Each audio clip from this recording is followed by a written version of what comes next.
Hi Indie Gamers, welcome to level 38 of INDIECA podcast.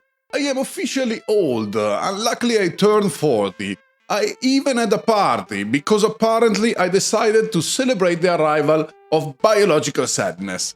It was in a beautiful place by the Po River, with friends from Piacenza, friends from other places, my mother, my sister, and my little niece.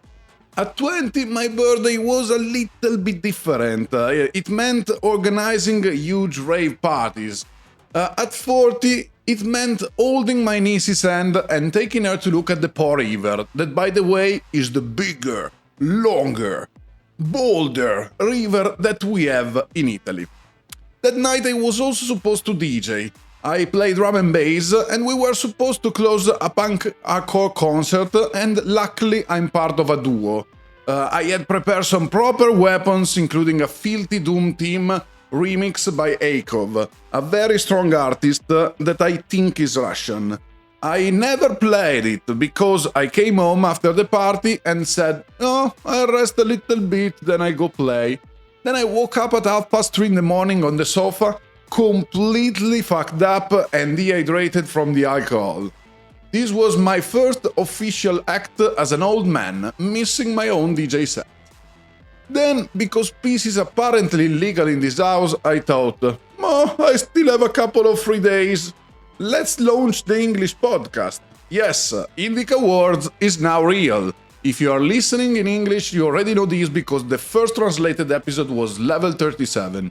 The system is simple, at least on paper. I record the Italian episode, make an AI transcript, adapt it into English and record it again. So now every level can exist in both languages. Why? Because Italian is starting to feel too small. I want that Polish developer and all developers around the world to understand what the hell I'm saying about their work. I said Polish because I have also a song about Polish developer because they are a lot. They do a lot of games in Poland, and so I have this song that is Polacchi in Italian, that in English will be Polish, and is inspired by Polaretti, that they are ice cream, not ice cream, I don't know the name, but the other one, colder than the ice cream, that I think are also sold in other parts of Europe, so I hope you know it. By the way, English for me is simply a better bridge to meet with the real developers of the games that I talk about. The Italian version stays the same, INDIECA World is just another door to bring people in the same community. Before the episode, I also want to say something about podcasting. Massimiliano Di Marco, host of Insert Coin, announced that he is taking a break.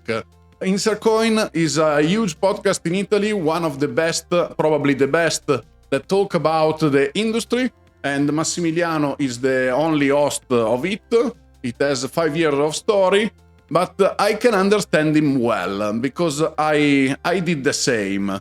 He has been doing that project for 5 years. Like I said, Insert Coin has high quality, a real community, a strong identity, and now even a network around it, because it was from a bigger network of Italian podcasts. But when you put that much time, energy, and attention into something, what comes back is almost always smaller than what you put in. Not because the project is bad, not because it's not good. For Italy, he achieved a lot. The problem is that podcasting here has a very low ceiling. Very few people can do it with a real sponsor, a real budget, or enough money to treat the episode as work instead of a hobby that slowly eat your life. I reached that point much earlier than him. As you know, I also took a 3 to 4 month break with INDIECA, so if you're building something alone, mostly out of passion, take breaks when you need them. The system will punish you a little. INDIECA was punished a little bit too. Before the break, Spotify showed my episode to thousands of people. When I came back for a while, it was hundreds. Then it slowly recovered. On-site proved again that I was still a loyal slave of capitalism and content consumption. But the break was necessary. From what I understood, Massimiliano will probably keep doing the relaxed conversation with Franco in Le Chiacchiere, that is another part of his podcast, where you can really hear two friends having fun, talking about things that they love and making each other laugh.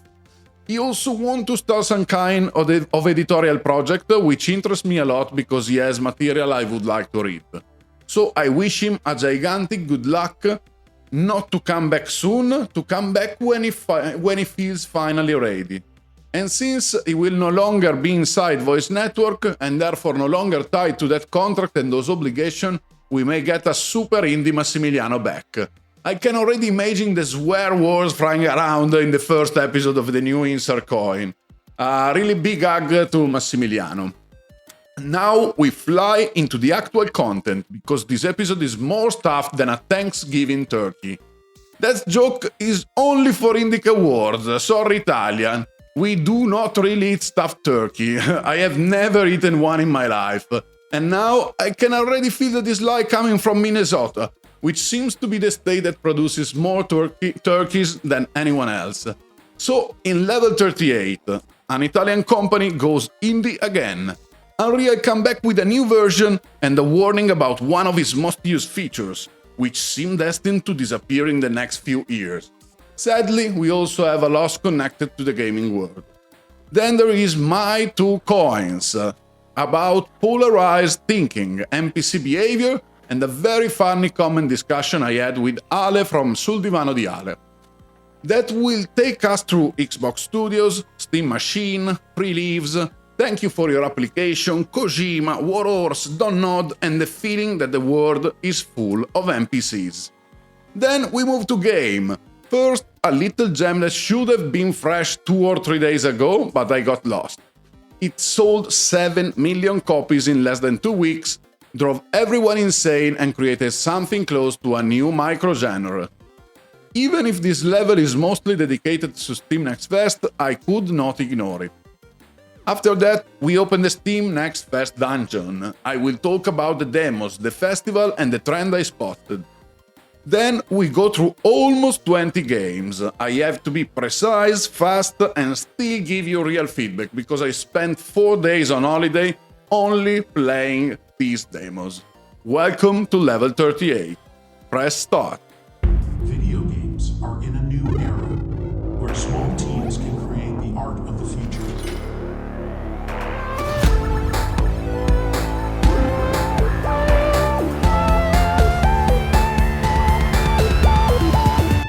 INDIECA, il podcast dei videogiochi indipendenti, dove le dimensioni non contano.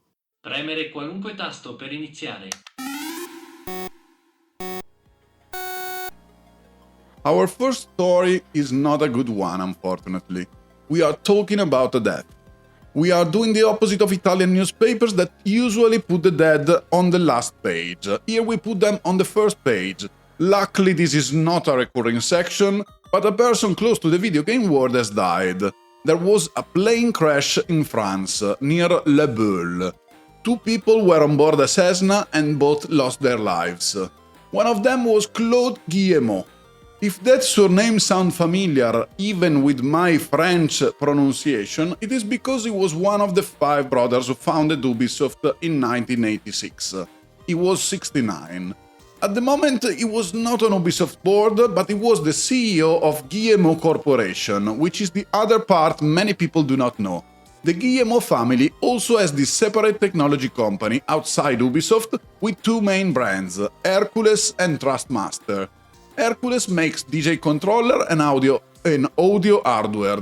Trustmaster make wheels, joysticks, controller and gaming peripherals.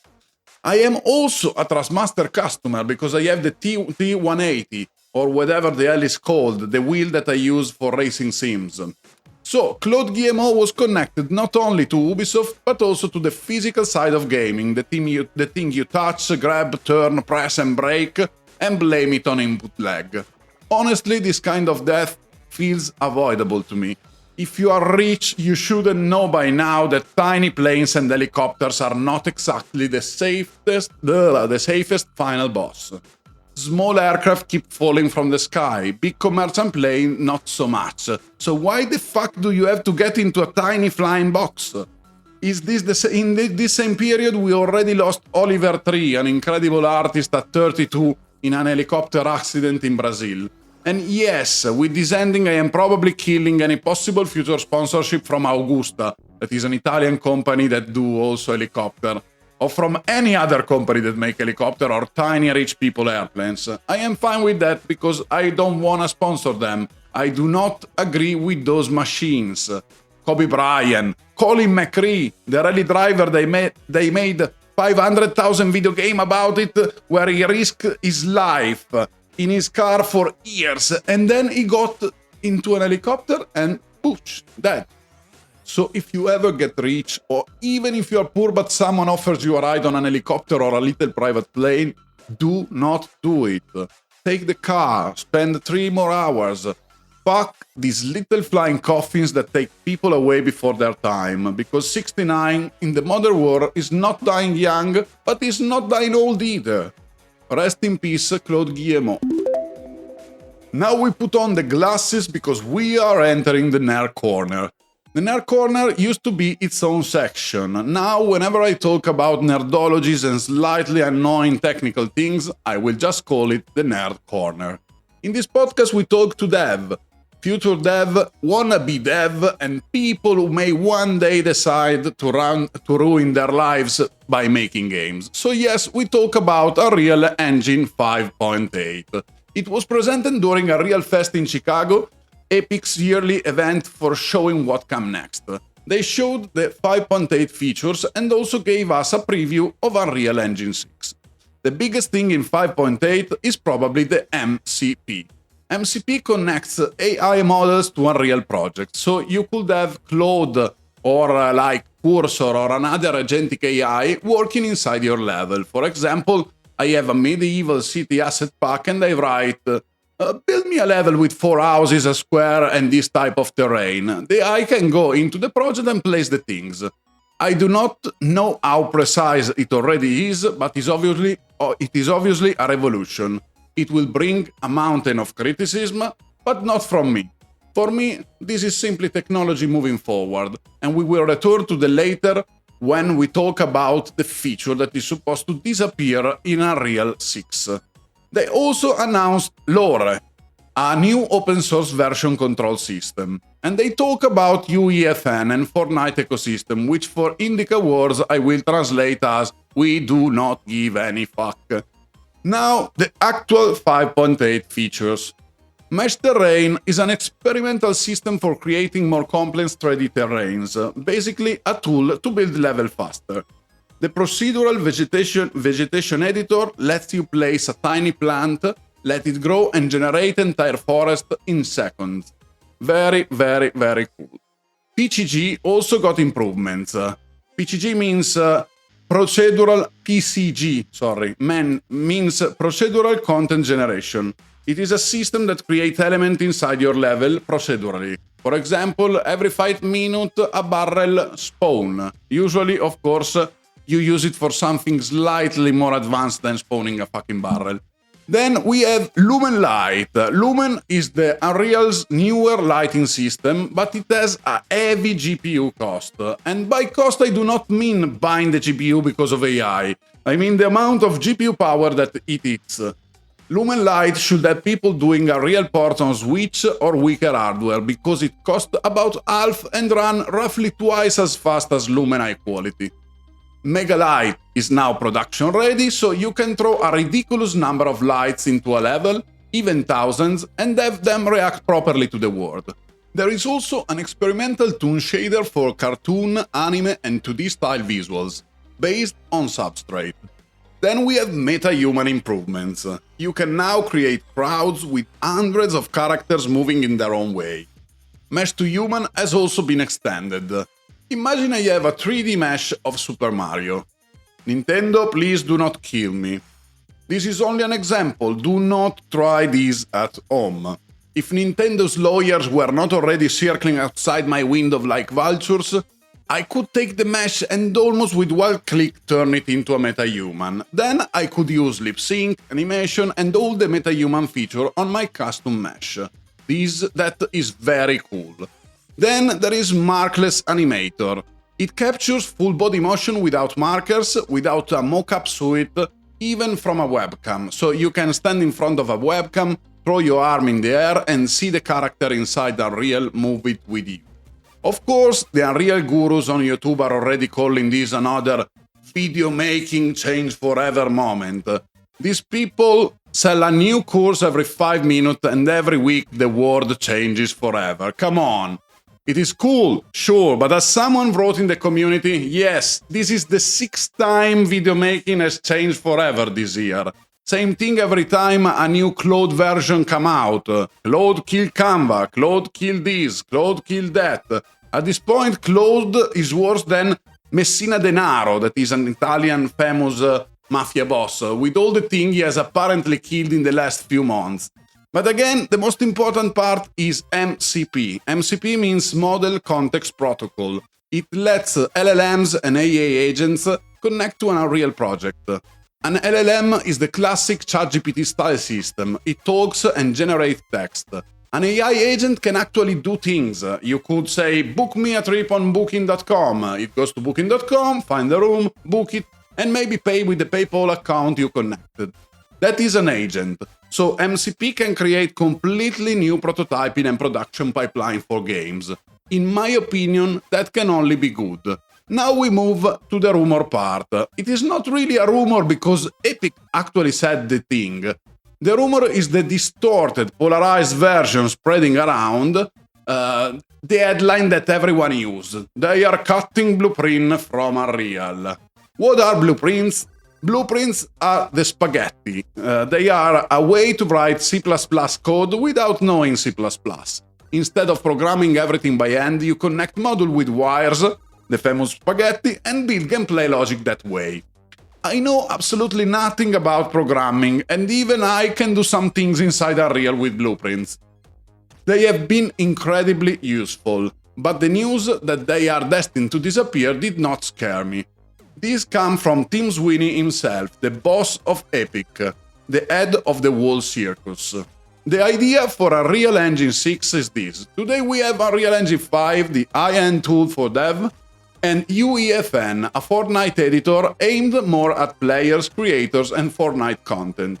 Unreal Engine 6 will merge those two paths. Epics will bring Verse, the programming system from Fortnite editor, into Unreal as the new gameplay programming language. C++ will remain low level for the engine itself, but gameplay will move toward Verse and SceneGraph. So yes, Blueprint will become obsolete. Actors will become obsolete too. The system is changing, and of course the internet immediately collapsed. Hundreds of videos appeared as if tomorrow morning Epic were deleting blueprints from everyone's computer. No, it's not like that. They are not removing them now. Maybe we are talking about 2028, 2029, and the Unreal Engine 6 beta should start at the end of 2027.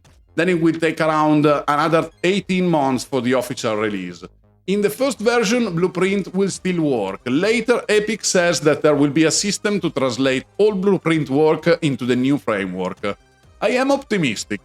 One of the Unreal's bigger barriers is C++ and how complicated it can be to do simple things. If Verse and SceneGraph make gameplay programming simpler, I see that as a good news. An old version do not disappear from the internet. They also remove in cascade, like old system, the old particle system, and they basically said, sorry guys, that one is definitely not coming in Unreal 6. Learn Niagara, learn the new one. Sometimes they cut it out really harshly, but sometimes they are keeping it for ages. But even now, many studios will still make games with Unreal 4 because their pipeline works there, so I would not panic. And if you see content saying, attention, they are stealing our beloved blueprints, there is a very high chance you are watching an idiot. The last news story is about one of the most structured studios we have in Italy, 34 Big Things. They are based in Turin. They started in 2013 from the living room of one of the three founders, and in 2020 Embracer acquired 100% of the studio through Saber Interactive. 34 Big Thing is mainly known for Redout. Redout was the game that made them explode, an anti-gravity racing game inspired by Wipeout, F-Zero, and those super fast futuristic racer where you fly little ship at insane speed. Personally, this kind of game makes me a little seasick because of the particles and motion, but I remember liking them as a kid, and they went very well with drum and bass. If I remember correctly, Wipeout had an incredible soundtrack, maybe even some drum and bass. Anyway, personal taste aside, Redout won 13 international awards. In 2017, it also won the Best Italian Video Game at the Italian Game Award. More recently, they worked on Carmageddon Rogue Shift. They also made Goat of Duty, an early access first-person multiplayer game where you are a goat and you shoot other goats. That one was kind of left there. Now they say they have other big projects coming, one almost ready and other major titles in the next few years. But the important news is that they are independent again. Valerio Di Donato, the founder, has reacquired 100% of the studio. And this is my huge according to me moment. According to me, there was probably something in the 2020 agreement that allowed him to buy back it under certain conditions. I think they met those conditions and he took the studio back. Why do I say this? Because the studio seemed to be doing well.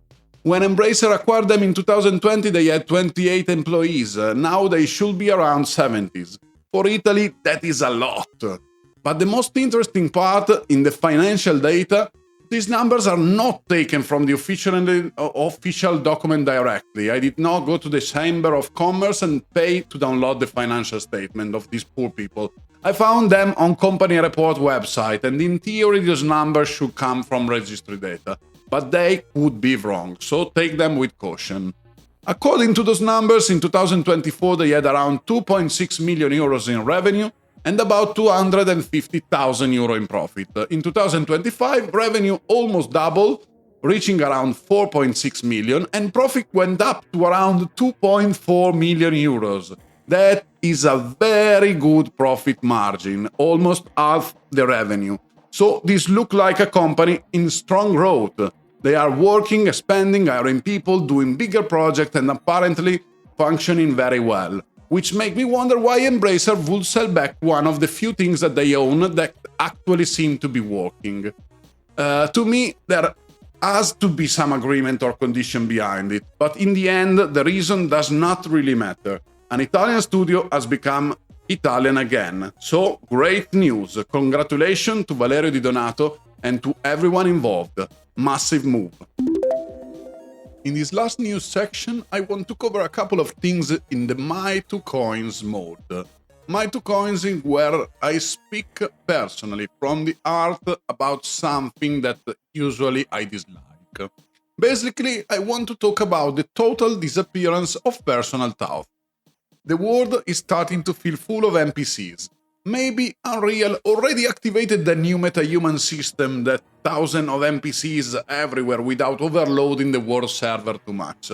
Because at this point, every time a new story comes out or an opinion comes out, almost everyone, let's say 95% of the population, answers with the same bullshit.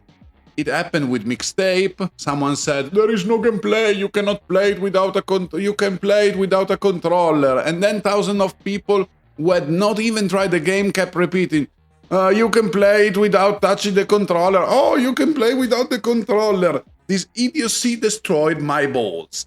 One of the first places that made me think about this was the Italian podcast Sul Divano di Ale by Alessandro Dioguardi.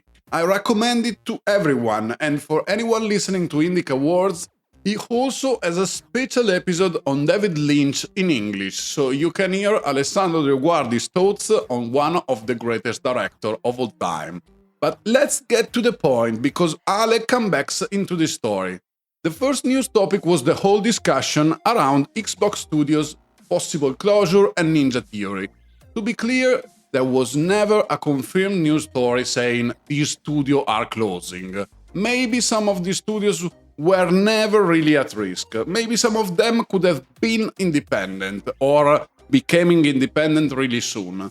There are many layers to discuss. Ale made a point in his podcast about companies in trouble like Donod and others, and how in recent years some of them did very little to deserve not being closed. And to me, That is already the first important thing. If someone tells you Microsoft may close 5 studios, what do you do? Do you immediately say, Microsoft are bastards, they close things? Or do you ask, wait, which studios? What did they make? What they have done lately? That is a critical thinking. Ale went to see what the fuck they actually did. Then, on my birthday, before leaving for the party, I ended up discussing this with him in the comments, which is always a pleasure, because with Ale you can have a high-level discussion. He lives in Ireland, and that genuinely annoys me, because he is one of those people I would like to go to drink a beer with. We have the same passions, but very different knowledge and references. The discussion was mostly about examples. For example, he talked about Don't Nod and said that they should look at what Warhorse did. And I told him, yes, but that comparison felt a bit bastard. Don't Nod are a narrative game people. Warhorse make RPG for obsessive lunatics. To me, that comparison does not fit very well. To be clear, I never told Ale he cannot make that comparison. I will never tell anyone what they are allowed to compare. You can compare Trump to a tree trunk if you want.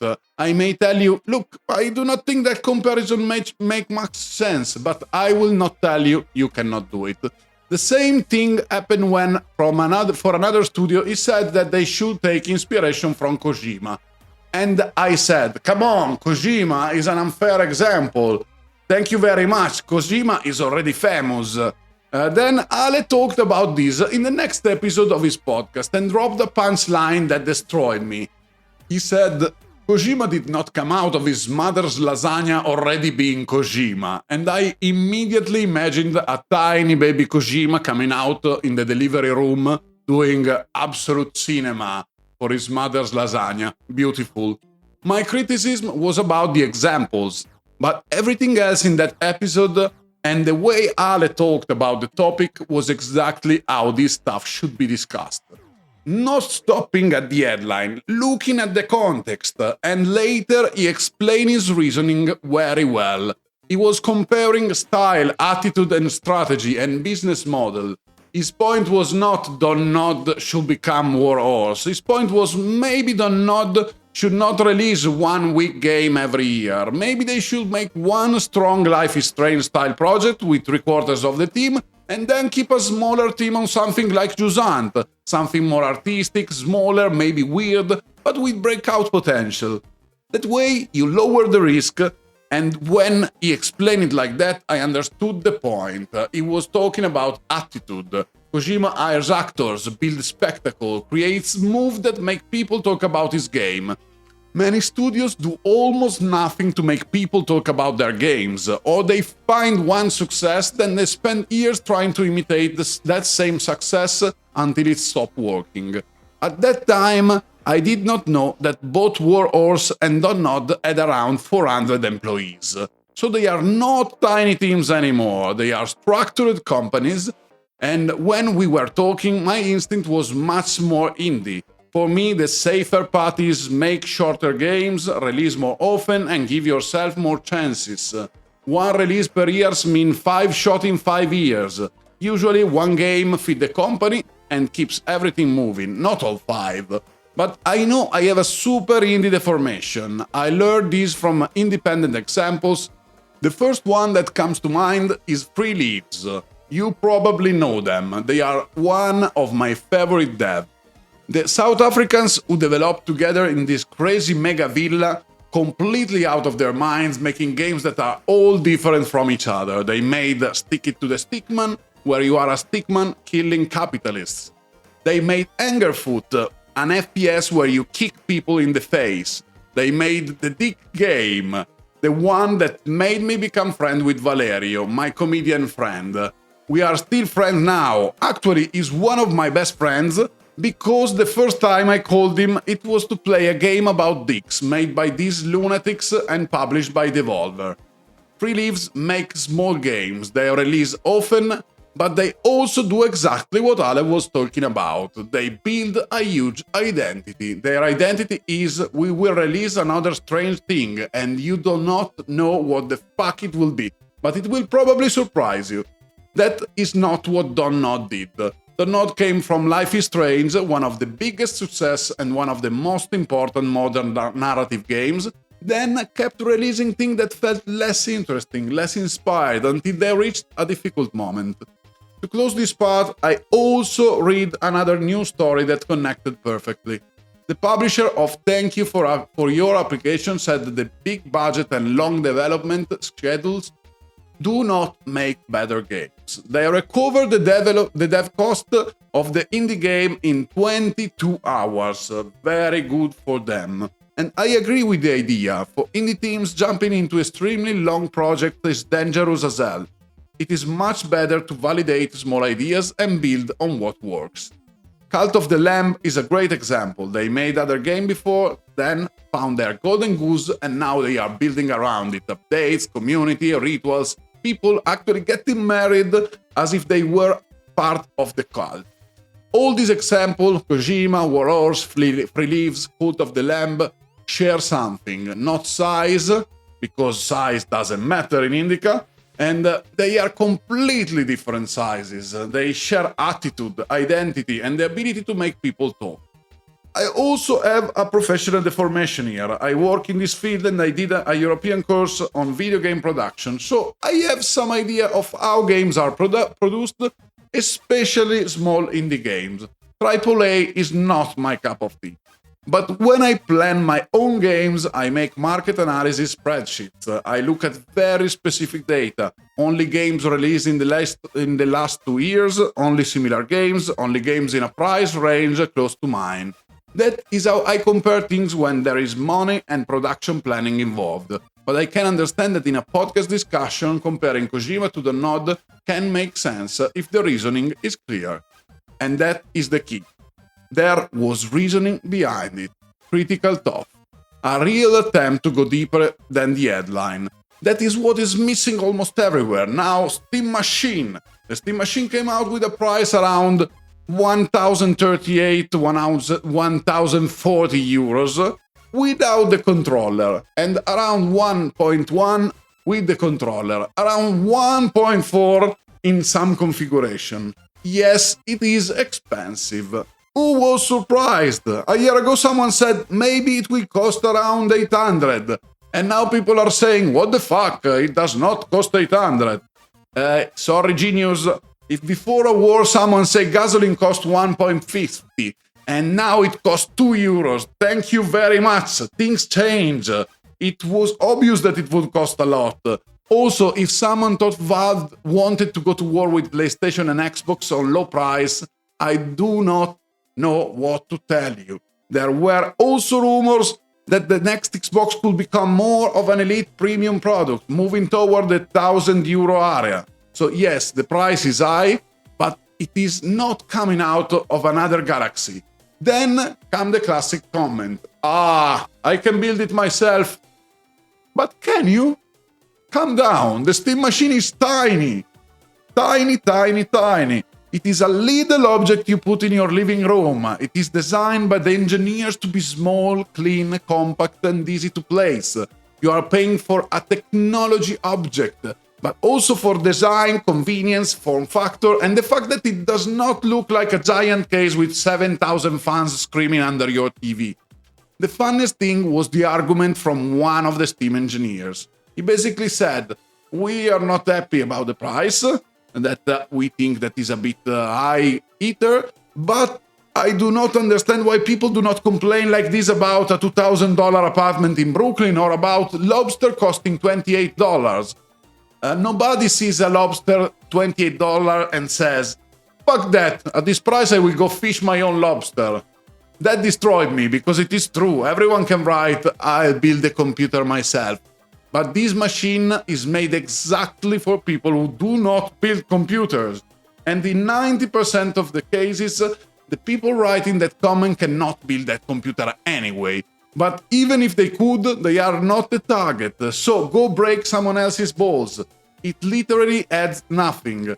And with that, we close my 2 coins.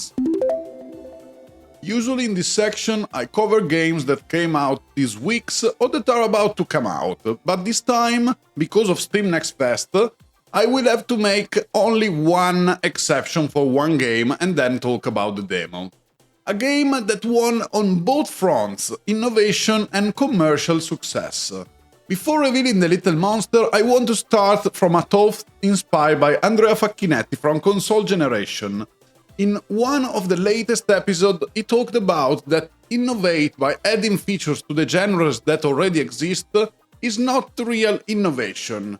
And I think he's right when I say this guy innovated the deck builder scene. Very often what I mean is they added something clever to an existing structure. Yes, it's innovation, but it is not a very big one. It's a small kind of innovation. Real innovation is when someone pulls out a bomb, something you have almost never seen before. Something like Balatro, a game that completely surprises you and almost creates a new genre around itself. And that is what happened with MECCA Chameleon. MECCA Chameleon is developed and published by a Japanese team of 2 people. On Steam, the name listed as developer are publisher, and publisher is Lemorion1224, but the credit also mention another creator, Aganeiro. So yes, 2 people made this thing. The idea is hide and seek, but with a twist. You play in a multiplayer servers with friend or stranger. Players are divided into two teams, seekers and hiders. The hiders are these white little humanoid figures, almost like blank crash test dummies, and they move around the environment full of colored walls, paintings, objects, weird shapes and visual noise. Then they pick a spot and paint themselves to blend into the environment, so the game is built around camouflage, not just hiding behind something, actually becoming part of the scenery. And this is where the game explodes. People have already made stupid viral things like someone painting themselves as Spider-Man and sticking to a wall, but there are also actual painters doing insane work on these bodies, turning them into parts of the painting and making them almost invisible. This is the core of its success. The game creates perfect streamer moments. It is incredibly watchable, and the 2 developers said that they did not spend a single dollar on advertising. There was even a rumor that some bigger corporation was secretly behind it, and they basically answered, no, we used the Unreal free matchmaking system, we are 2 random people from nowhere. And these 2 random people made a €6 game that sold 7 million copies in less than 2 weeks. 7 million copies, you heard it right.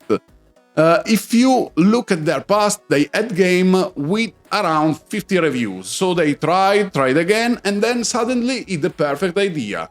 The dev seems to have started around 2024, and apparently he was also obsessed with penguins.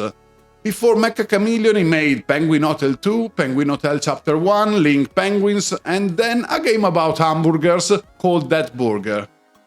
Some were free, some were around €10, and most of them did not really go anywhere. Then MECCA Chameleon lands, and it lands completely.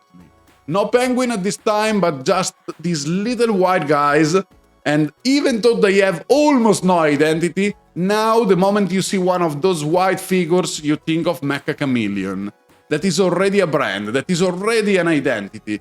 The gameplay works because it makes you hide, draw, learn, improvise, use creativity, use color, and understand the map. And it works because the streamer gets perfect content from it. To me, this is one of the true innovative games of 2026.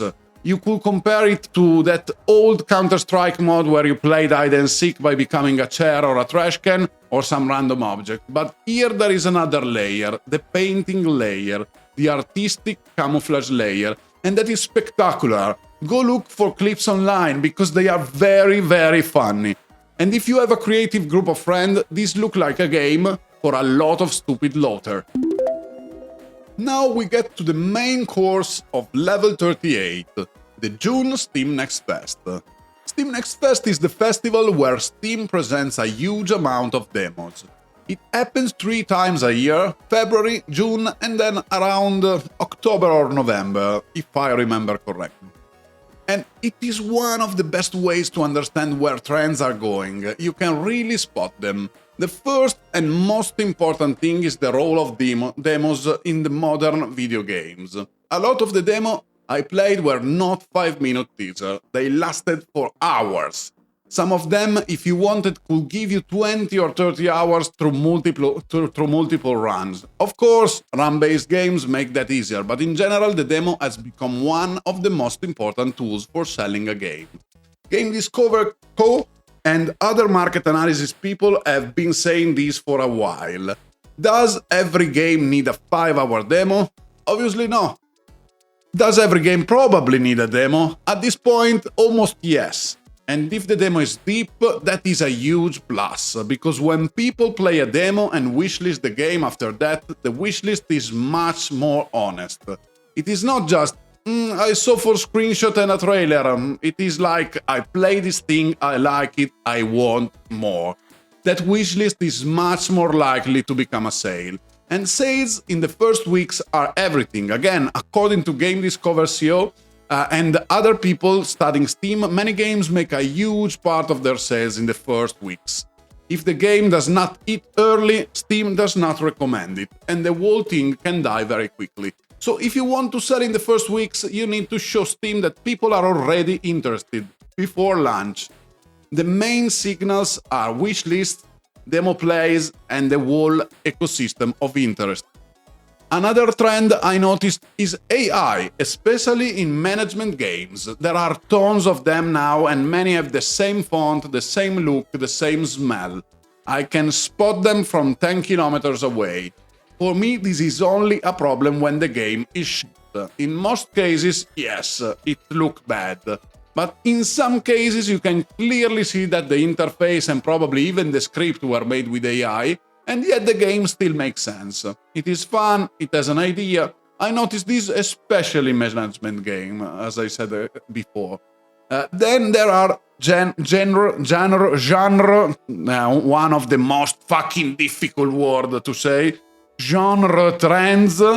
If you only look at the top of the ranking, you do not understand much. The most played demo was Boom Banana, where 3 monkeys goes around defusing bombs, a co-op friends love bomb disposal thing. Second was Iron Nest, which we talk about later. Third was a JRPG. Fourth was a dark fantasy game. Fifth was Over the Hill, which is partly Italian, so congratulations to them. Then there was an FPS. If you only look at that list, it seems like there is no trend. But if, like me, you dig through 18 pages of Steam Next Fest, the trend becomes visible. There are a lot of co-op gambling games where you play poker, roulette, betting games, or gambling-like system with friends.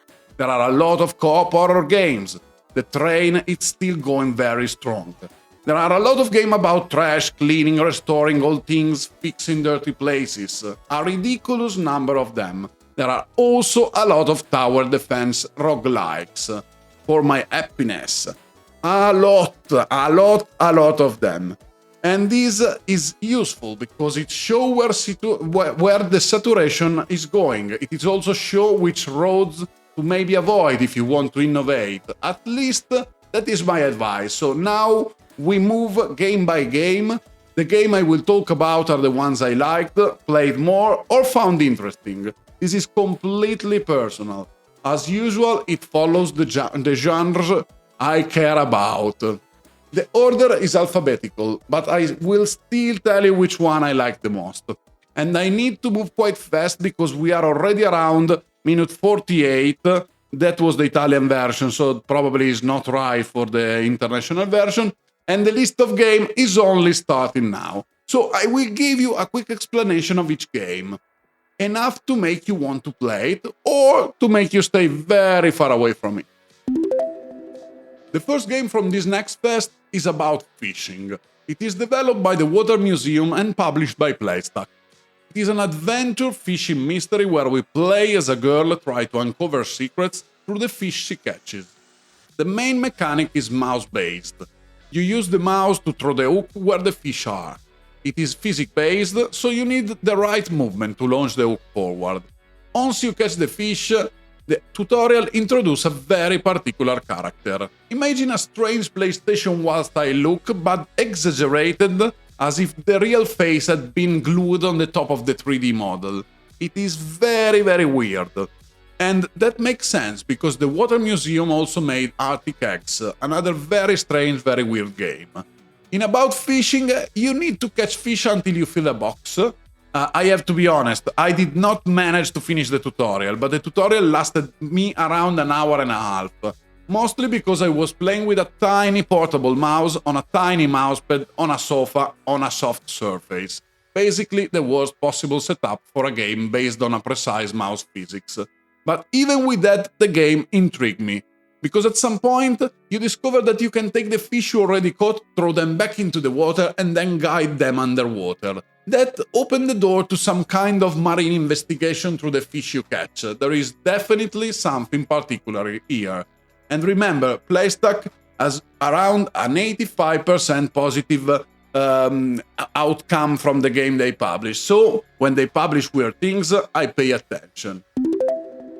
For anyone nostalgic for climbing in Cairn, here come Ascenders Beyond the Peak. It is developed by Ludogram, the same team behind Monster Are Coming, which is a great game, and it is published by Twin Sails Interactive. They publish News Tower, which I strongly recommend, and they also specialize in digital board game. They worked on things like Gloomhaven, Carcassonne, and many other board game brands. Ascenders is about a group of mountaineers climbing dangerous mountains to discover ancient cursed artifacts at the summit. We see the climbers from the side of the mountain, and they are all connected by a rope. At the beginning you have 3 of them, but later in the tutorial it looks like you can have up to 5.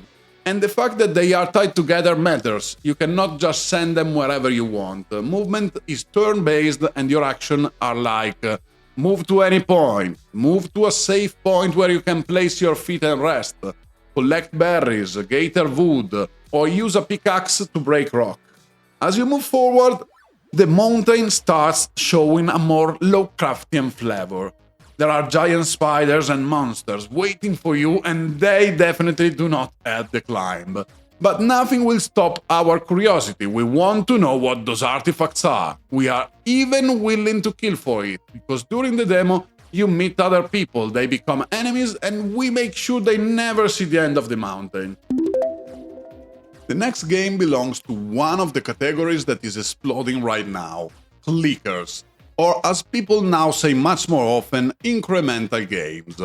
These are games where at the beginning you do one action manually, then little by little the scope grows again, and keeps growing until the numbers become stupid. In Darknet 99, developed and published by Dread Pirate Roberts, we are inside the dark web.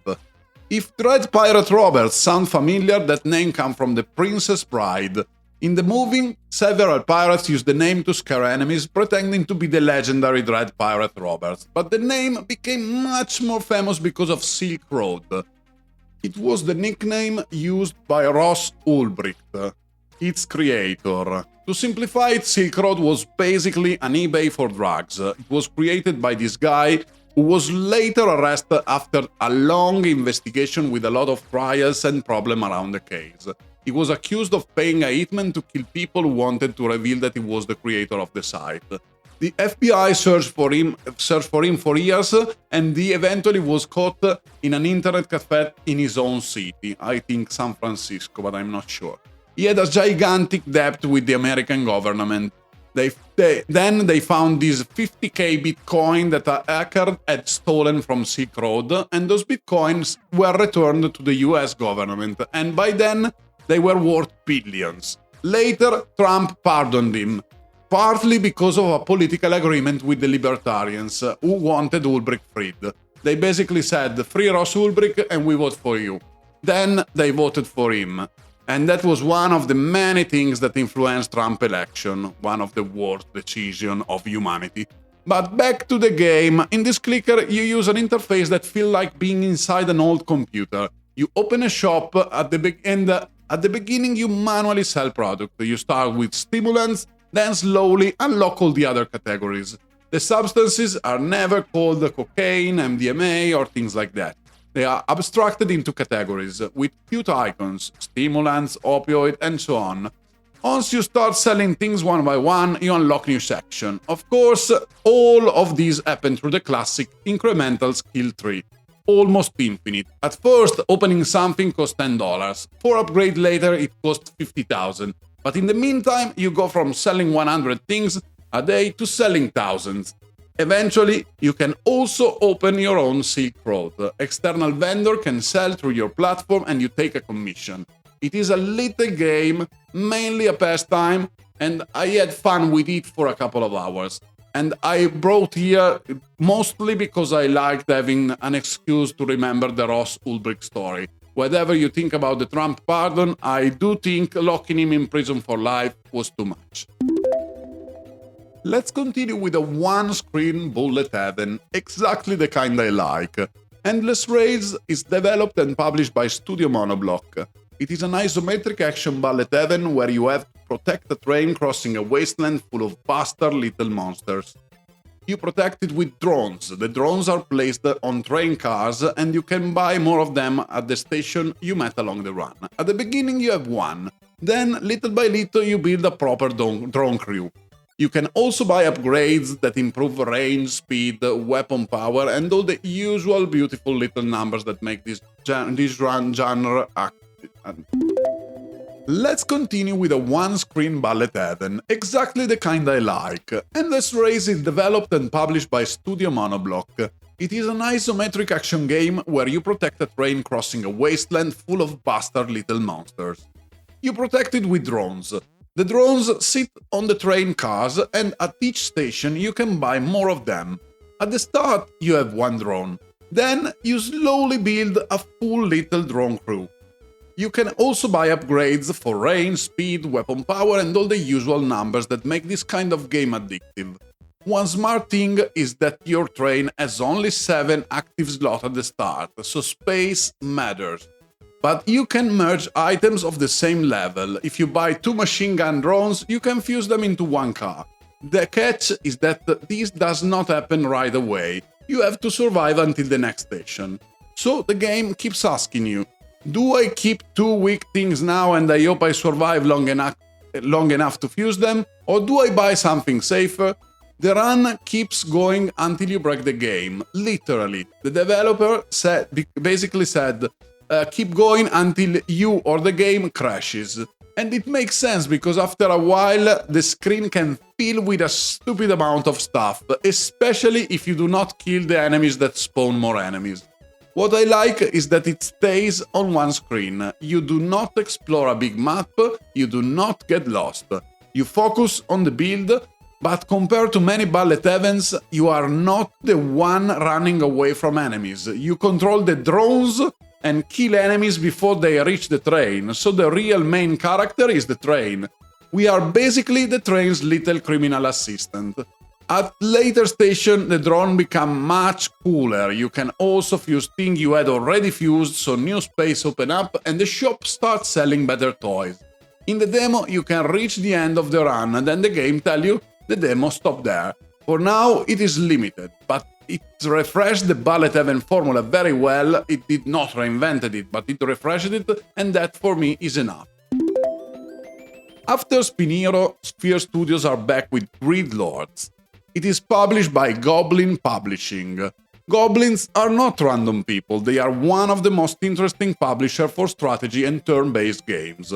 Recently they published Solcesto, and they also worked on Shogun Showdown, Microtopia and Legend of Keepers. So I was not expecting something normal. These people like to shuffle the deck. And here they do it with an auto-battler built around asynchronic PvP. In Gridlords, you have a castle divided into grids. You choose the lord, start building the castle, and the basic loop is simple. You need 10 wins, you have 5 art, every loss remove you 1 art, and for now, that is the core loop. The game will enter early access, so more things will probably arrive later. Inside the castle, you place rooms. There are three main types. Some room shoot, like ballista and catapult. Some room spawn unit, archers, mercenaries, paladins, flying unit, and so on. Then there are super rooms that boost the others. They can make barricades stronger, make weapons shoot faster, or make spawners produce more little guys. The more you advance, the harder it gets to fit everything inside the castle. The grid is limited, and upgrading it costs a lot, so you always choose: do I upgrade the shop and get more option, or do I enter the next fight with one more room, one more unit, one more safe upgrade? Upgrading the shop unlocks new choices, so every player can build a castle with different shape and personality. When the fight starts, the game picks a castle from another player at a similar rank, then the two castles beat each other up. Only one survives. After about 30 seconds, if nobody has won, an earthquake starts. It damages the bases, so even if both sides are stuck, someone will fall first. It is tough, and at the beginning I mix some important things. For example, the artifacts.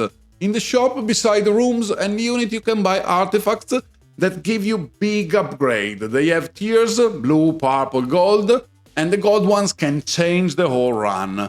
These artifacts go directly into your lord. They are nicely placed on the character. Weapon in one end, weapon in other end, ring, necklace and helmet. Each slot has its own upgrades. I think it's a very nice way to make multiplayer PvP without burning money on heavy server stuff. And I hope Sphere Studios get the same kind of success they had with Spin Hero. Let's stay with medieval auto battlers. Hillforts is developed and published by 5 Games. It is a clean, simple card battler with fast runs. The dev say 10 to 20 minutes. I took a little bit longer because I was trying to understand how to win while the game kept beating me up. The setup is clear. Two castles face each other. Each castle has 50 health points. The castle can also gain skill like hitting enemies that attack it. At the start, the field is empty. You have 4 cards, a little money, and usually not enough money to buy everything you want. So you play a card, the first fight starts, and it fights against one enemy card. And like in Street Fight, the first one who starts often wins. Not always, but often. Turn after turn, you try to destroy the enemy castle. Before reaching it, you must remove every card in front of it. The cards are units: infantry, sword guys, alabar guys, cavalry, archers, catapult, siege weapons, all the medieval mess. You need a formation that can hit from different ranges. Range is counted from the front of your army, so if the first card has a range of 1, it can hit only the first enemy card. If the card behind it has range 2, it may still only hit the first enemy card because your own ally is in the way and count for the range. So positioning matters, not just which card you play.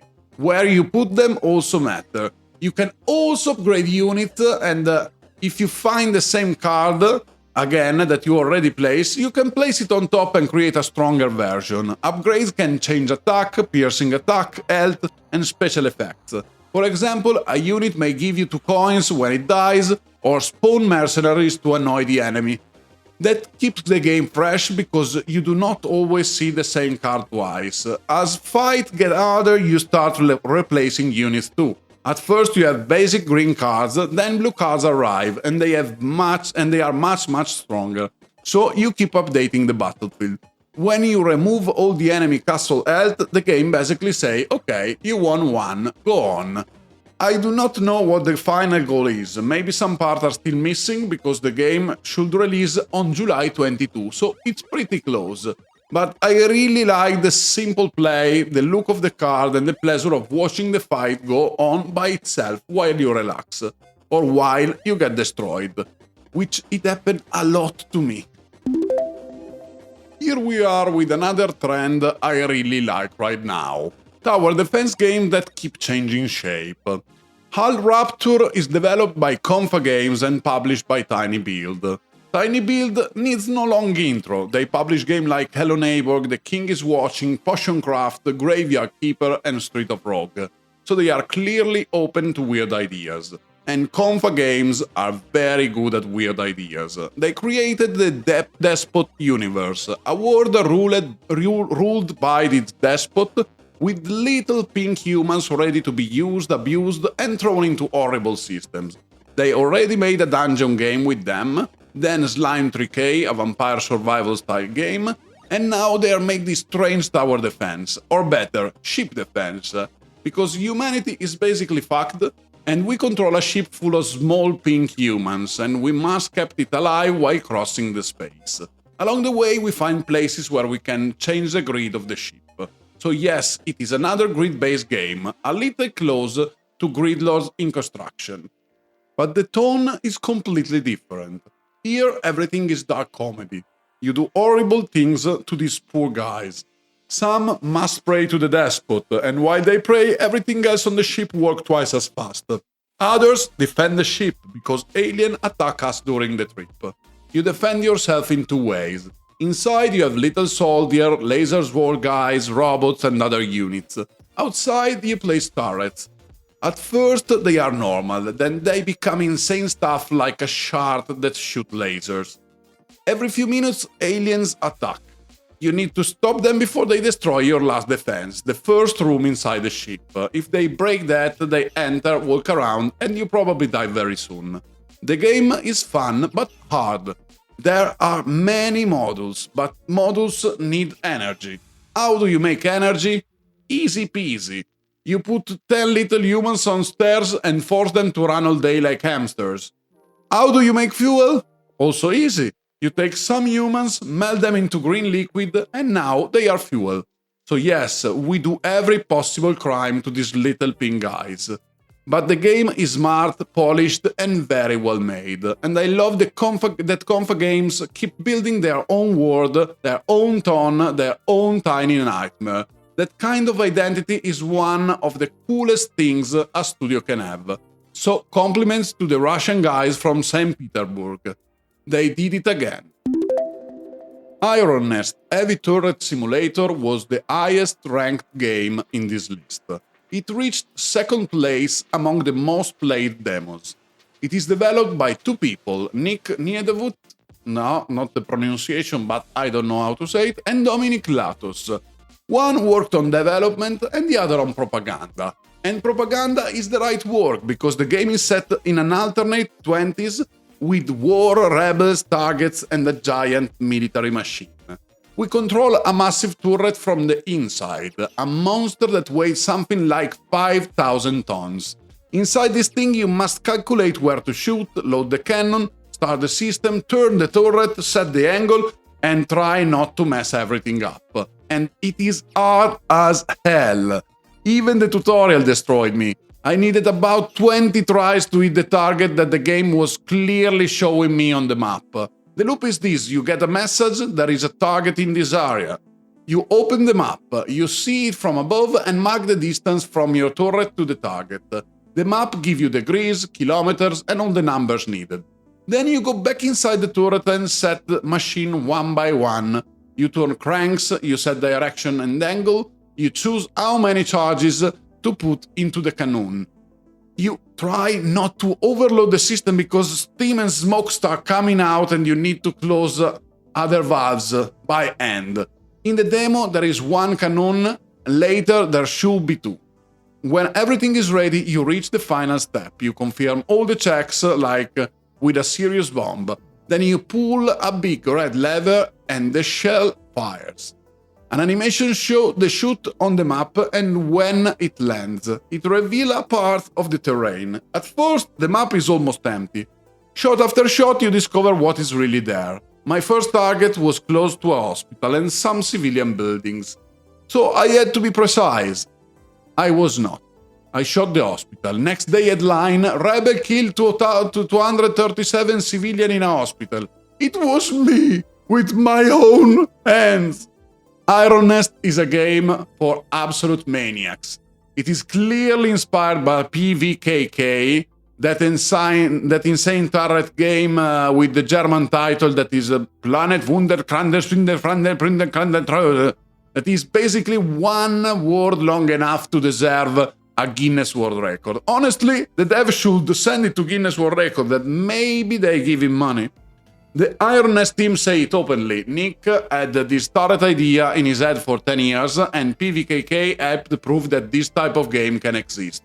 So Iron Nest proudly stand in the new little corner. By the way, PVKK is been postponed to the next year. If you want to see war from the inside of a giant turret, Iron Nest is for you. Legends of Rock is developed by Arik Games. Arik is a solo developer from Oslo. The game is also set in Oslo. The goal is simple: start from nothing and become a rock legend. You see the city from above and click on places to enter them. In the demo, about half of the city is locked. First, you find a job in a city shop, and this job is something I am seeing more and more in games. You give the right music to customers. I think I have seen 3 or 4 games lately with this idea. Here, though, it is much more arcade. Customers walk toward you. They will show which music they like, the year they want, or the kind of music they do not want. And you have 3 records, and you must give them the right one before they cross the line. You also have 1 reroll. It is simple but fun. You can work several times per day to earn money, and you need money to buy instruments. In the shop for now you can buy guitars and basses. Later pedals, amp and other gear will unlock. Then you have your headquarters, basically your home. There you can practice, eat, listen to records from the shop to get inspiration and start writing songs. After that you talk to people, find band members and book your first gig. I reached that point. I like the concept, but practice and songwriting did not convince me. Practice is just a button click and a percentage going up. Songwriting is also thin. With today's tool, I think a music game can do more than ask you to write only the title of a song that does not really exist. When you buy records, you can actually hear the songs. I do not know if the songs were made by bands, composer or AI, I did not check, but at least they are songs. The songs you write are only a title and a rating instead. That is normal for this kind of game, sure, but it is not the only way. And the next game proves it, because it builds around making music. In the same music lane we find Offbeat. It is developed by Whetstone Games and published by Pantaloon. And yes, in Italian the joking writes itself, because we say who pays, and in Italian we say it pays Pantalone. Pantalone always pays. It's the one when you don't know who pay and you are with a lot of friends. So in this case, Pantalone really paid because it is the publisher. This is basically a very lo-fi music tycoon. You start in a small room with a guy who gets a message from his uncle. Classic tycoon stuff, he tells you you need to start making money, so he sends you a sequencer. This little machine records music on cassette tapes, but it makes not sound by itself. You need to plug instruments into it. The first one is a cat-shaped keyboard. It can make cat sounds, piano sound, and horn or sax sound. It also has a little vibe knob, so you can make the sound warmer, colder, moodier, more chill. Then jobs arrive. The first one is a phone jingle for a hotel. You open the music screen and get a real piano roll, like in actual music software. You place notes, build a loop, hit publish, record it on the tape, and then send it to the client. So far, the feedback was always good for me. But I do this for a living, so I have used MIDI almost every day for 20 years. If I was bad at this game, I would need to rethink my entire life. Later, you buy new instruments. There is even a little gnome who makes bass sound with his voice. Then you unlock drums and Stranger Tool. The track also grows, first 4 bars, then up to 16, so you can build more proper songs. One very nice thing, at the start the game tells you that everything you create inside, it is yours, no copyright claim from the dead. Very, very cool. The pixel art is also lovely. For me it almost feels like work, so I did not play it for hours, but if you do not make music for a living, I think it can be beautiful. It reminds me the old Music Maker on PlayStation, when I felt like one of the Chemical Brothers just because I placed 4 notes in a grid.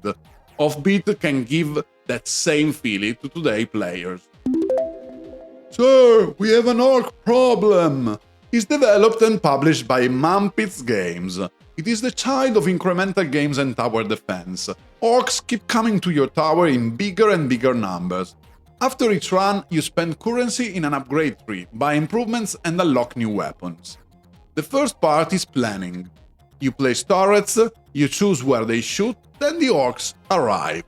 But you are not just watching. With your mouse you control a huge missile.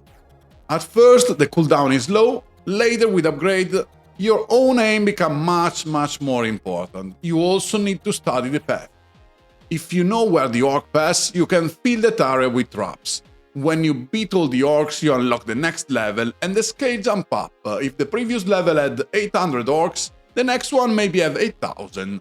And you do not start with 8000 tools, so you lose. Then you lose again, then you lose again, then you lose again, but each run gives you more upgrades. It is simple but fun. It has that nice loop where you always unlock one more thing. And it still has strategy. Where you place defense matters, where you fire the missile matters. If you shoot orcs after they pass through the fire, they die faster. If you hit the right crowd, you slow down the whole wave before it reaches your base. So this one also refreshed tower defense for me. And tower defense right now is being remixed in every possible way. With Slayblade, we jump straight into the 2000. It is developed by Henry House and Oscar Brittain. In this game we fight Slayblade battles. And if this sounds close to a certain early 2000 toys that could probably sue them, yes, that is exactly the idea. These spinning things crash into each other inside a small town. In the town you find matches, shop and side jobs. You can even earn money by cutting grass, and the funny thing is that you cut grass with the sleigh blade, so even the side activities stay inside the main idea. That is good. The fights are direct. You launch your sleigh blade, then control it yourself. You steer it, aim at the enemy, gain speed, and smash into them to deal more damage. Then you upgrade it. The shop has more than 60 parts, so you can build your own custom sleigh blade. The problem is the demo. It disappointed me. It let you prepare for a tournament, then you reach the tournament and the game basically say, well, that's it, demo over. You play a few fights, see the shop, understand the mechanics, and then it stops. The idea is promising, but the demo left me cold. If you love that kind of cartoon back in the day, this is probably close to unmissable. Personally, I was not one of those kids. I had fun with a couple of fights, but I wanted more. Maybe we are spoiled now. As a demo, it did its job. It showed the game, the look, the system, and how it worked. But it did not leave a strong mark. Moving to a rage game that may make us hate nature a little more. Trees Hate You is developed and published by Taiken. And the title is not lying. Trees are your worst enemy. You play a little character trying to cross a park, and the problem is simple. The park is full of nature. At first, trees crush you by jumping out of the ground, then they start shooting with guns. Then they start to turn into missiles and eat you while you try to cross an area. So you must always stay awake. The game is smart because the trees are not always obvious. You move forward through trial and error and you have to play it a lot of time to understand where to go. I played it with a friend and yes, we got pissed off, but the mood is so stupid and colorful that it never became too frustrating. It feels like a good one-evening rage game with a friend, just to get bullied by trees. There is also a rumor that an axe exists somewhere in the game, so maybe you can take revenge. For now, I only took beatings. The last game has a mechanic I always like, turning a real-life action into gameplay. In this case, is typing. In Type or Die, that is developed and published by Ant Games, you play as a squire. Your king or master is dead, so you take the sword and start fighting through the road ahead. At the start, you roll classic dice, 1, 2, 3, 4, 5, 6, then you move like in a board game. You do not see the whole path, only some spaces ahead. You can find treasures, or enemies. When the fight starts, every weapon becomes a word. You literally type the move before the enemy hits you. Then there is the build part. After fight you win cards and you use them to build your poor squire and go further. The base layer looks almost like a board game on a table, very simple, but the characters have a lot of personality. Every tiny enemy, every insect, every bat has a weird face and a clear identity. Our hero is also absurd. He is a horse, a biped horse, so he stands like a man, but with horse legs and a horse head. The art is excellent. There is also a disclaimer saying the developer made everything by hand except the icons, which were made with AI and will be remade for the full release. I have to say, this kind of disclaimer is starting to feel excessive to me, but that is my personal view. If you want to type faster while a bastard giant bat tries to eat you, Type or Die is perfect. And here we are, the end of this super stuffed level 38. Honestly, I could not dig more than this. I played at least 30 other demos beside the games I talked about. All of that in 3 days off, sitting happily under the air conditioner, playing like a professional parasite. And then I thought I was done. But no, I could have edited this part, because this fake ending, it was because I'm stupid, but I want that all the people around the world know how stupid I am. So we go on with two games that I forgot. First, Blood Dungeon. We already talked about it in the episode about festivals. It is a new game from the people who made Nidhogg, and later also Wildward. Now they come back with Blood Dungeon. It mixes vampire survival, bullet heaven, and spelunky. You play this funny bold character inside dungeons. He can climb and stick to almost any surface. You move around, collect bones, blood, and other lovely materials, and use them to grow stronger. It is very, very hard. This is not the kind of survival-like where you move the little guy a bit, leave him there, and still win. Here the platforming matters a lot. You really have to move, and the graphics are super old school and funny. The monsters, the characters, and even our little bold hero are completely out of their minds. If you like Spelunky, this could be very cool. I have some doubts, because platforming is not really my thing. It gave me a bit of a Super Meat Boy feeling, and those games drive me insane with frustration. But if that is your kind of pain, this may be your dungeon. And finally, because Destiny wanted me to notice the missing games, we arrive at Dark Bazaar. Dulcis in fundo, as we say in Italy, inspired by Latin. Dark Bazaar is developed by Keycast Studio and published by INDIECA. INDIECA is a Chinese publisher to keep an eye on. The game is basically an arms dealer simulator, a bit like that famous Nicolas Cage movie. You are in a warehouse, the phone rings, and your very nice boss tells you, "I give you $3,000 today, tomorrow you have to give me 10,000. Ah, okay. So what do we do with this money? We open the computer, and the computer is beautiful. It has that old CRT curve, like an old monitor. Through it, we access the dark web. There is a shop where you buy upgrades for what you are about to buy. Everything is well placed inside the fiction. Newspaper give bonuses, objects give upgrades, and your table has limited space. Then there are contracts. Criminal groups need weapons, and they send orders. You accept the orders and complete them in the next days. When you know who wants what and you close the contracts, you start buying crates. That is the core. You buy loot boxes full of weapons. They come from different sources like cartels, military, street finds, and so on. Inside each crate you may find SMGs, pistols, melee weapons, sniper rifle, assault rifle, RPG, and all the nice tool of peace. Of course, you do not find an RPG in an $800 crate. You need expensive crates for that. And every time you buy crates, they improve a little bit, raising your chance to find uncommon, rare, and better weapons. Opening a crate feels like a slot machine. 3 weapons appears. You can reroll keep them or sell them right away. You can even do jackpot. If you keep them for an order, you then go to the warehouse, assign them to the client and ship them. Then the dark web works perfectly. 2 seconds later, the money arrives. You wash it, then you use it to buy more crates.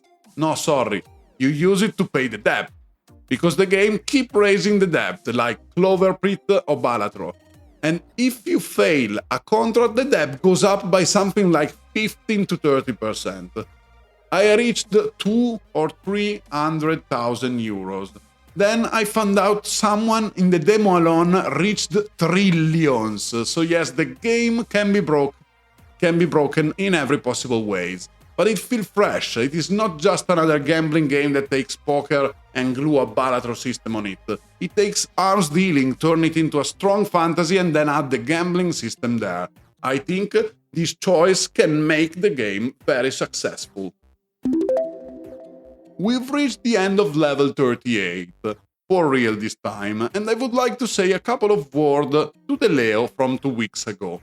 Because I said, cool, I can also make the English podcast from now on, episode with last 30 or 40 minutes. English gets shorter when you adapt it.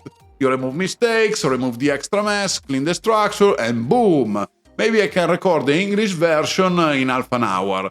In 1.5 hours, maybe 2, I record 2 languages. Well, Leo from the past, you are a fucking douchebag! Because in the very next episode, you decided to make it 92 minutes long for the Italian version and around 81 for the English one. So we close here. See you very soon with level 39. No, actually, do not overpromise. Sorry, I am fighting myself internally for a second. We will see each other when we see each other, with level 39 in Italian and in English. Thank you very much for following me. Big hug to everyone. Video games are in a new era, where small teams can create the art of the future.